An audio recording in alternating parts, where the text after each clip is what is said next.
रोखठोक वार्तांकन, रोखठोक बातमी। चाळीसगाव पोलिसांची मोठी कारवाई। 42 किलो गांजासह एक आरोपी जेरबंद। दिनांक 30 एप्रिल 2025 रोजी पहाटेच्या सुमारास चाळीसगाव शहर पोलीस स्टेशनचे अधिकारी व कर्मचारी नाईट राऊंड व नाकाबंदी ड्युटीवर असताना मालेगाव रोडवरील धुळे ते छत्रपती संभाजीनगर बायपास चौफुली इथं वाहनांची तपासणी करत होते।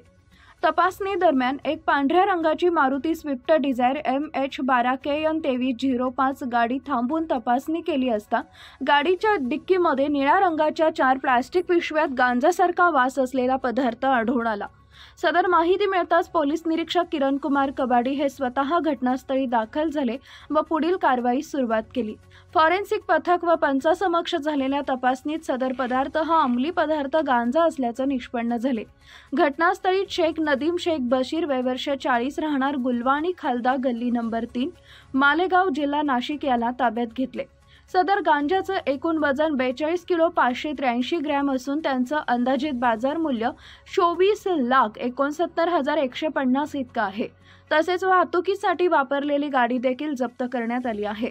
या प्रकरणी NDPS कायदा कलम 8C 20B 29 अन्वये चाळीसगाव शहर पोलीस स्टेशन इथं गुन्हा दाखल करण्यात आलेला असून पुढील तपास सुरू आहे।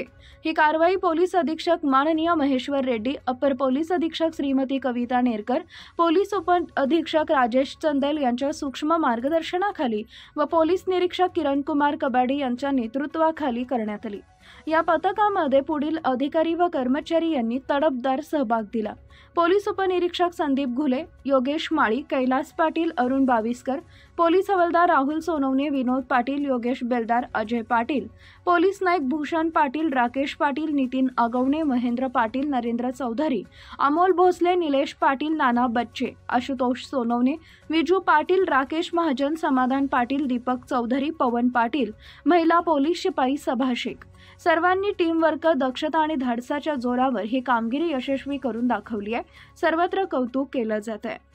महाराष्ट्रातील महत्त्वाच्या आणि ताज्या बातम्या पाहण्यासाठी आमच्या जय हो न्यूज चॅनलला सबस्क्राइब करा आणि बेल आयकॉन प्रेस करा।